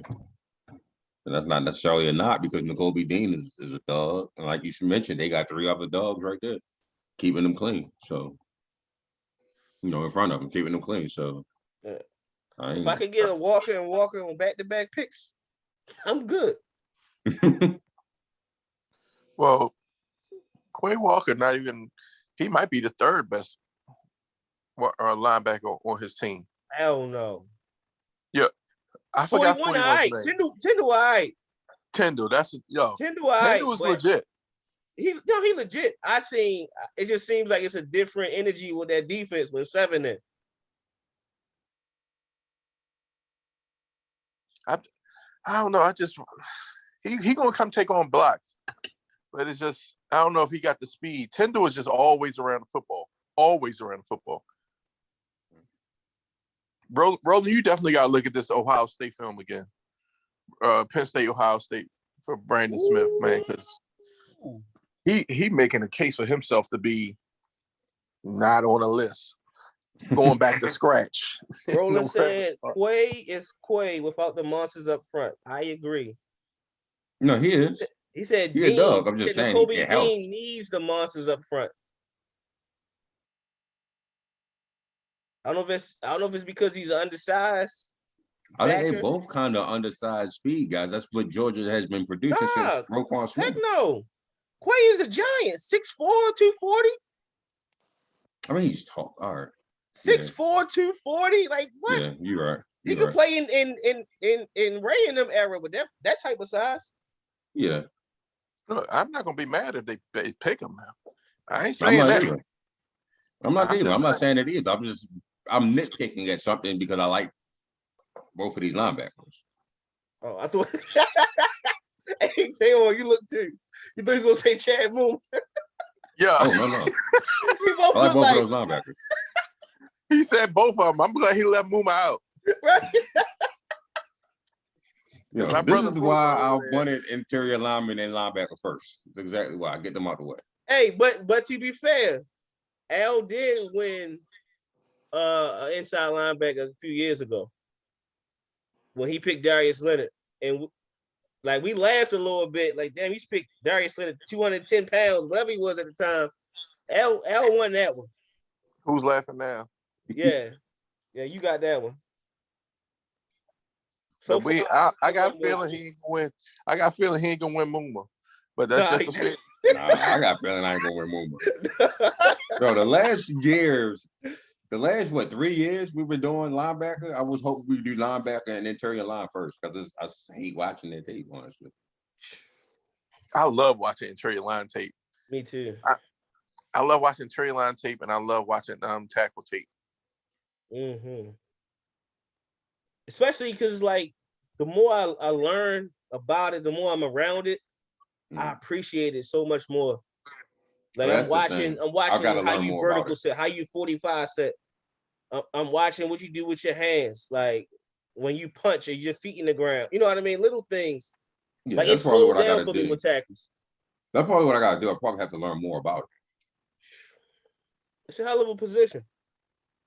Like, if you jump off the tape, then yeah, obviously you jump off the tape. Like there's just certain guys that just jump off the tape. Icky. But you put Icky on from NC State, man. Yeah, he jumping off the tape. Rashawn Slater last year jumped off the tape for me.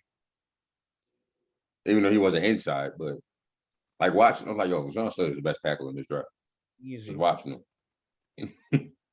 That's one kid I ain't really scout. I watched one game. I said, all right, I'm done. And it was a year before when he whooped Chase Young. I said, yep, turn it off. He the best. I like Penang, and then I was like, no, hold up. Let me watch this Slater kid real quick. Like, yeah, it's Slater. It's Slater. That was a no-brainer for everybody when we saw that tape, bro. That Slater tape, I was like, all right, can we get him? Or no? All right. Ooh. So we got a Yeah, that's question. what- Tony Lusser said, "How do you feel about Justin Reed coming to the Ravens?" Safety. Yeah, Depends on what you're looking for. Like Justin Reed don't strike me as a ball hawk and safety. Right. I feel like that's what we need. A safety that can cover a lot of ground on the back end. And Do we I don't do our IM series of safeties? did we? Do we? yeah. We did before I had Deshaun Elliott. I did. Wait. Who had that year? Oh man. I gotta go back now. You had Deshaun Elliott. Yeah, Why you I mad had about Deshaun- that? I'm not mad about it. I'm just saying I had Deshaun Elliott, and Deshaun Elliott was like a 5th round pick too. So I'm 6. He went 6. yeah, Surprise I'm really us all. happy about it. I'm just saying, like, just think about it when you think back about it. Like I had Deshaun Elliott. I do I don't remember know. going back and forth with Derwin and Fitzpatrick. Was that the same? That was the same draft, right? I don't know, is it? I'm not Yeah, that's sure. the same draft. I think that's the same draft. Hold up, no, because they got paid already. This is his year to get paid. So yeah, it was probably the year before. 24. That was 2018. So that's Lamar in them drafts. So yeah, Durbin was already in the league. No, that was a that's the draft. same draft. Yeah, That's the same draft. Yeah. that's the same draft. Yeah. You I big don't think hating nobody. this Derwin. Man, we really picked Durbin and Mika like that.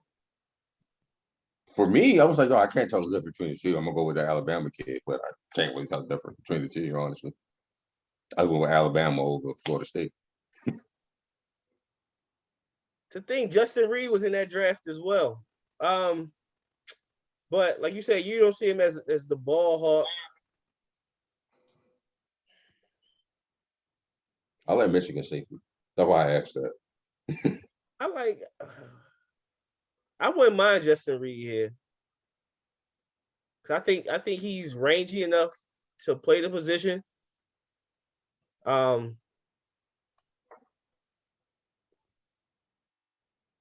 don't know. It's just a matter is he focused? Because Justin was the one that was riding with Cat, right? That's what I was thinking, yeah. Or no, that's Eric Reed, ain't it? That might be all right. Yeah. Yeah, Yeah, because Justin is brother. Justin's yeah. little brother. He had some range. Yeah. I would like it. I would like it. He says they have the Ravens going after Justin Reed and Ryan Jensen in free agency. I would leave Jensen the hell alone, to be honest. No, maybe it's just I just like what Jensen bring to the table. That nastiness, that mean, aggressive streak, bro. So let me ask you a question. Would you rather pay $9 million to Ryan Jensen? No. Okay. Enough said that. Yeah. Yeah, you're right. Like I can see Justin Reed, but like I'm also looking at Al might hate it because he's a Florida player. We said Ravens don't do well with Florida players, but Marcus May. Marcus May was. I thought it was free safety. I might be thinking Marcus Allen. I thought it was Penn State. That's Marcus Allen. Marcus May is free safety. Solid.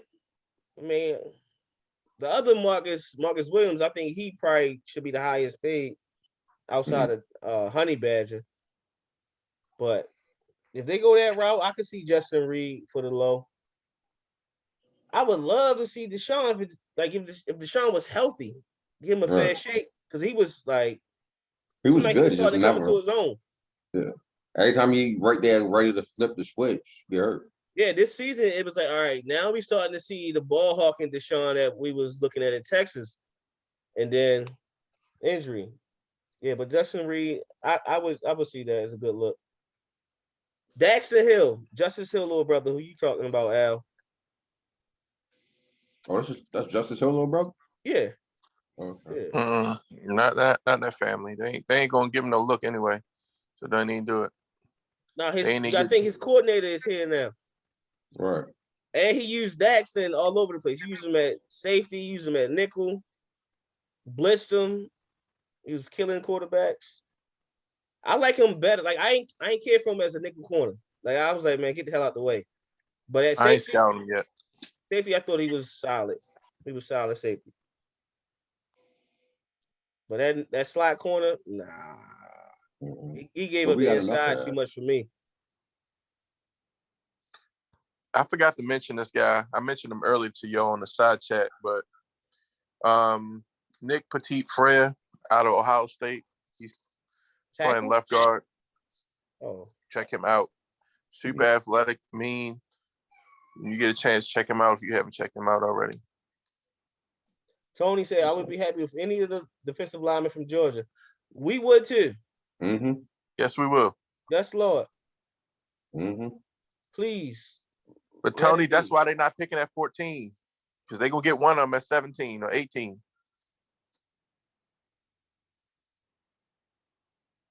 About to say the Eagles going to try to move. The Eagles not going to move up. They got the capital. They got 16 to 17. Why would you move up? They got Move up. 13. Because they might move up if They got somebody 16, falling. 17, and 19. If somebody falling, they cover, they gonna move up. Right, but why would you move? If they know, You got if all three right, picks. let's just say Trayvon is falling. And they know we gonna take Trayvon Walker at 14. They'll package something to move up. Okay. Just to jump in We've front. seen it before. We've seen it before. The damn Rams Right. did it with Cooper Kupp. Al, first of all, Al, when you became a hater on Team Trade Back, I don't understand. I'm not a hater on Team Trade Back. It's just so many people. I ain't trading back. I don't know about that though. There's no. Matter of fact, I take that back. I'm definitely Team Trade Back. I'm always Team Trade Back. But what happens is it's so many people that's in this draft that's going to be falling as far as defensively. The teams that's going to need to trade back, people are going to be falling to them. So what's the purpose of me trading up? I ain't team trade back if two players are available. If Jordan Davis and Devontae right there, I mean, it got to make sense now. Like, ain't no team trade back. If Jordan Davis fall out of the top 10, there ain't no trade back. I think he's going to fall out of the top 10. If Jordan Davis and Jabo still there, then you're not trading back. Right. If Ojabo, right. Right. Let if me they still there, who's the better prospect? Because we scouted them both. Derek Brown coming out of LSU or Jordan Davis? I think Jordan Davis because of Davis, but what he can do in a pass game too. And Brown went 8th. I think Brown went like 8th or something like that to Carolina. To Carolina, yeah. I think Davis. If he falls out the top 10, then yeah, ain't no team trade back. It's just nigga, go ahead and move some of these picks. Right? Ain't no team trade up. Right. Bring the mountain up. Right. Tony says, if Sauce is there at 14, do you get him? No. No, because there's a couple of corners and they ran well that I like. Yo, y'all all right with me. I like Sauce. Don't get me wrong. I like Sauce. But there's a couple of corners that I like that if we pass on Sauce, I will say this, Tony. I think you thinking along the lines of what the Ravens actually thinking of. I think they need to bolster this secondary by any means necessary after what Cincinnati did to them. So I'm hoping that you're wrong, and I'm hoping they take the approach that we thinking. But I mean, it's a win-win. That's why I feel like I ain't even scouted DBs like that yet. I ain't even scouted edge players like that yet. But at 14, it's a win-win. The only way they can make me mad is if they take this dude from Iowa. That's it. Yes, Lord.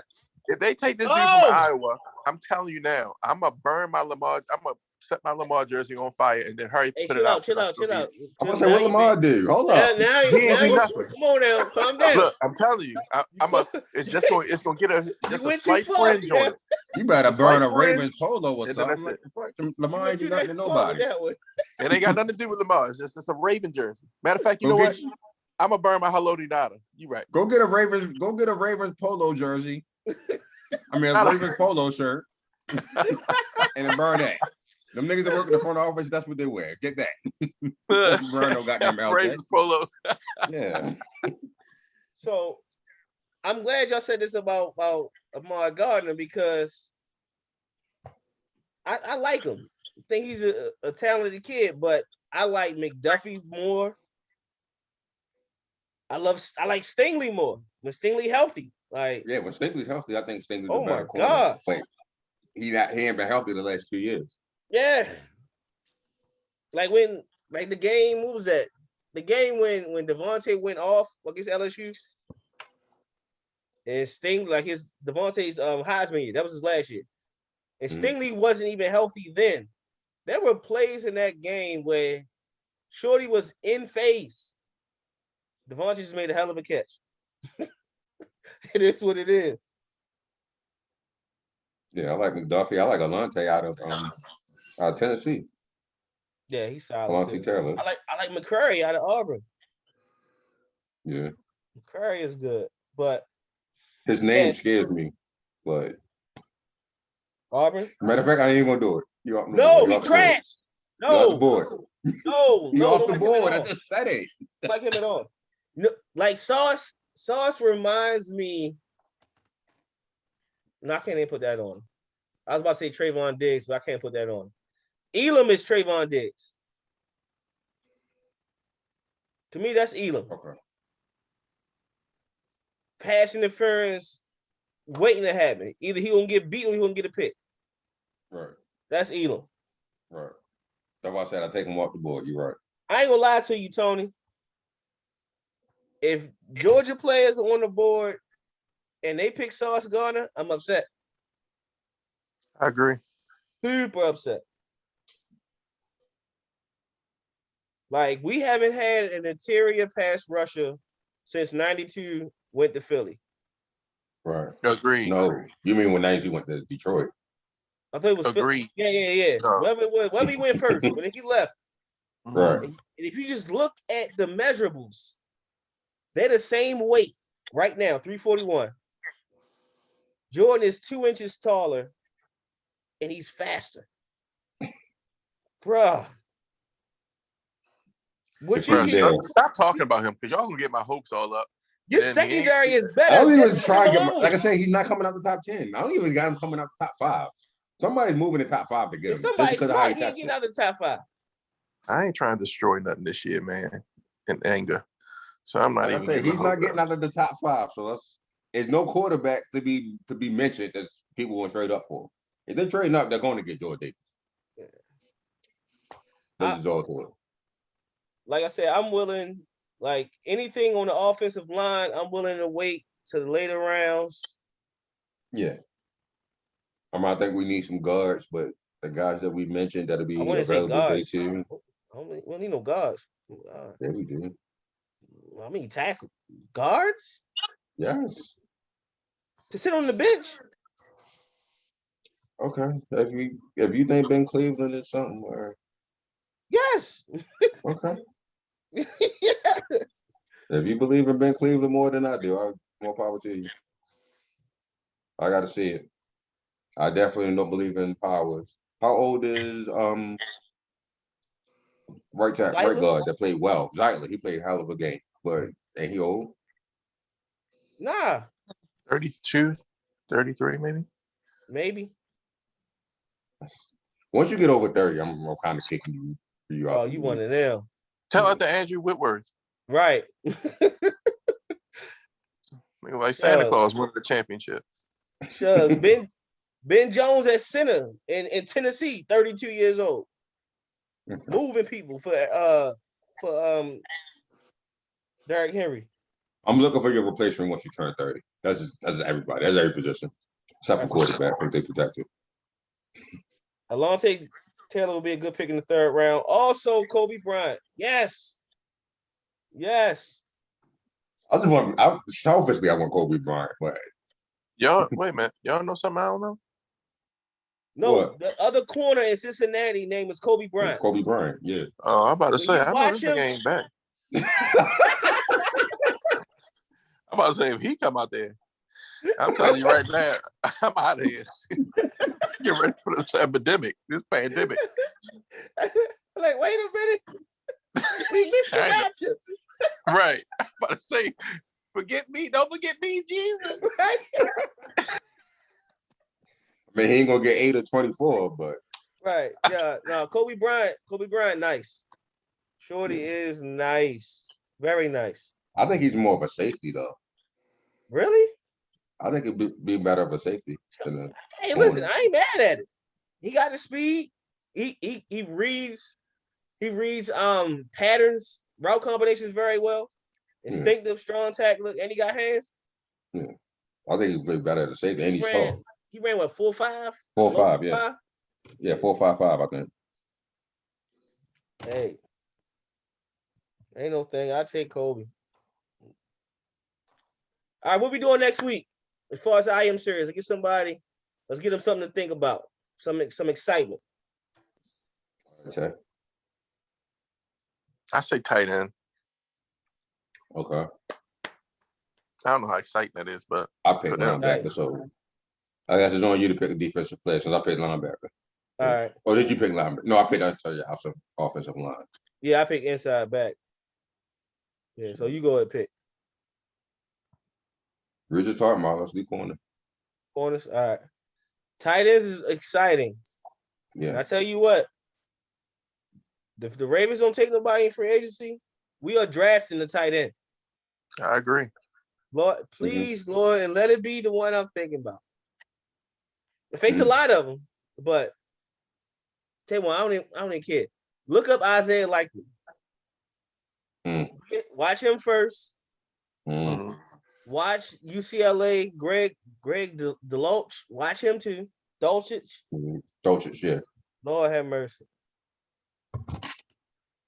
What? Wait, come on, Tony. Tony, where did you see that at? Whatever. He said someone has the Ravens moving up to get the safety from Notre Dame. Look, man, he ain't falling that low. I think he's a top 10 as well. If the Ravens, well, I didn't see what he ran, but he ran 4.5, 4.5, 6, somewhere around there. But Kyle Hamilton, you look at 40 times, look at film. He looks, it may be because maybe a long strider, but he looks quicker than 4.5. Or he just has great instincts to take good angles when the ball is in there. He's a ball hawk. I definitely saw his instincts. 6'4", 2, whatever. Lord have mercy. Definitely saw that man had great instincts. I saw that. Yeah, I mean, I still would be mad if we took him over anybody in Georgia. I would be mad initially, but then I'd be like, you know what? Ain't no initial. I would be mad. I'll be mad. I'd still be mad. Depending on who available. Yeah, he had a If anybody wants to watch some of the guards, well, most of the guards that we mentioned here today, the Senior Bowl is on YouTube to watch, and you can watch them in live action and get a better understanding of what we see and see for yourself too. Sure. Definitely appreciate y'all for chiming in. For everybody in the chat, we appreciate you. We'll be back at it again next week with the tight ends and corners, because we'll have a special segment for safeties, right? Yeah. All right, cool. Al, take us out. Be blessed, be productive, be more. We love you. We out.